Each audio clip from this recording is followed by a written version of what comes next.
إنا أنزلناه قرآنا عربيا لعلكم تعقلون.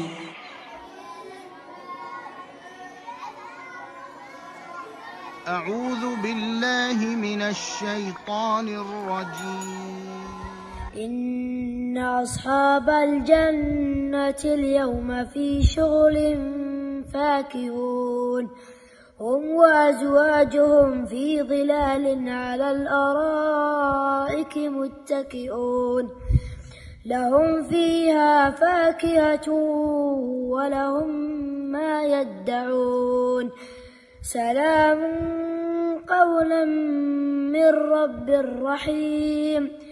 وامتازوا اليوم أيها المجرمون ألم أعهد إليكم يا بني آدم ألا تعبدوا الشيطان إنه لكم عدو مبين وأن اعبدوني هذا صراط مستقيم.